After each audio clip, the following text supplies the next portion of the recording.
상선보호구역은 수질 보존을 위해서 필요한 제도입니다.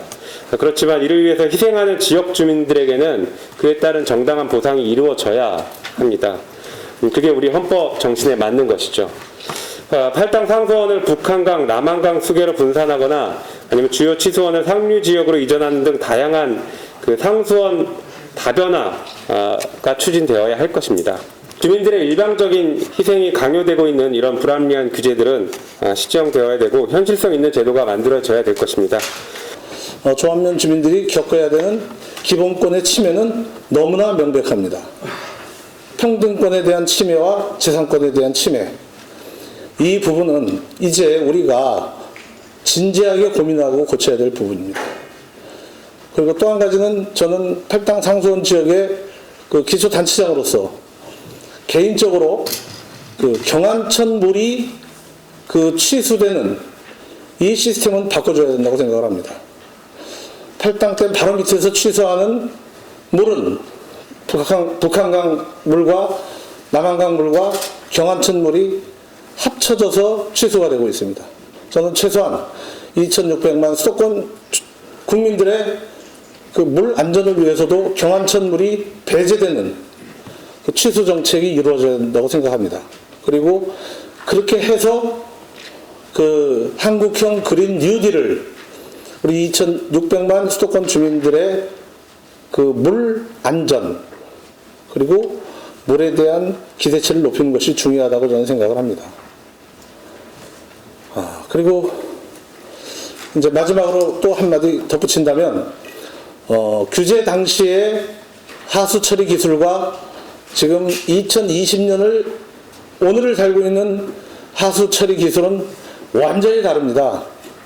기술은 5년, 10년 단위로 어마어마하게 변하고 있습니다. 그런데 1960년대, 70년대 초반에 물 처리 기술을 그대로 적용해서 상수원 보호구역 규제를 한다는 것은 굉장히 그 잘못된 그 행정 편의주의라고 생각을 합니다.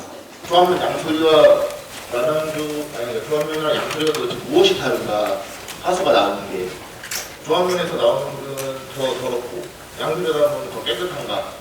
이거에 대한 궁금증이 상당히 좀 주민들은 많이 갖고 있습니다. 그리고 또 하나는 환경보호에서 묻고 오신 걸로 알고 있는데 조합면에서 끊임없이 요구하는 것 중에 하나가 이제 영업점의 문제, 상향에 대한 문제를 좀 계속 말씀드렸었는데 조합면에서 식당을 한 개라도 하나, 두 개도 하나, 세 개도 하나 하고 싸울 때 강변과 양수로에는 10층, 20층짜리 아파트들이 수렵단지가 들어오고 있는 수렵대들이 이게 과연 공정한 지금 행정의 결과인지를 좀 묻지 않을 수가 없고요.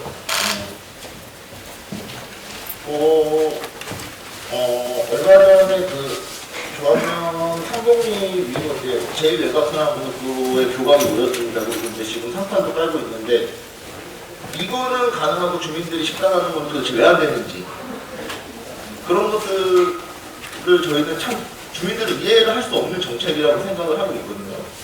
그 우리 헌법이 37조 2항에서 모든 국민의 자유와 권리는 공공복리를 위하여 필요한 경우에 하나여 법률로서 제한할 수 있다. 이렇게 되어 있습니다. 필요한 경우에 하나여라고 되어 있고 이런 어떤 모든 국민의 자유라는 것은 사실은 소수자의 보호를 전제한 것입니다.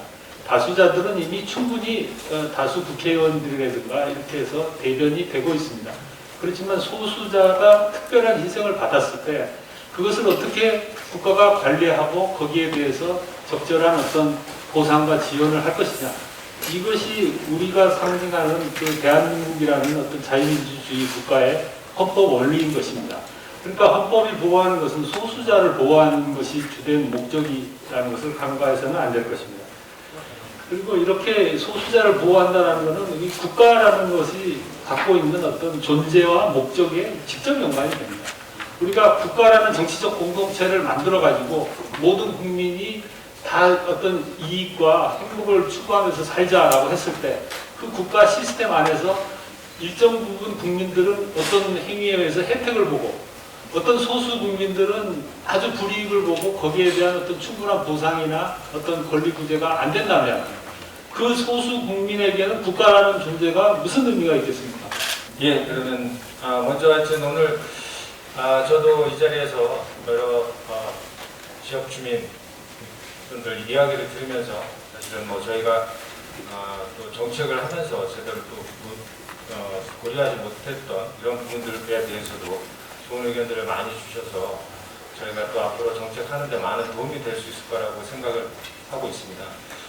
다만 이제 저희가 조금 국가적인 차원에서 또 불가피하게 말씀드려야 될 사항이 좀 있는 것 같습니다. 이게 상수원 보호구역이라는 게 이제 국가 전체로 보면 한 토지 한 1% 정도, 그리고 이제 또 그 중에서도 이제 탈당이 또 1% 중에 또 한 1%, 그 중에 한 대지가 또 거기에 1% 정도를 좀 차지하고 있습니다. 그러다 보니까 이제 전체적으로 보면 이제 이 입지 규제가 들어가고 또 토지 규제가 들어가는 부분들이 있습니다. 근데 이것은 우리나라의 국토라는 것이 결국은 국토의 계획 및 이용량에 관한 법률에 따르면 어느 토지나 사실은 규제가 일정 부분들은 다 있는 어떤 현실적인 한계는 분명히 있다.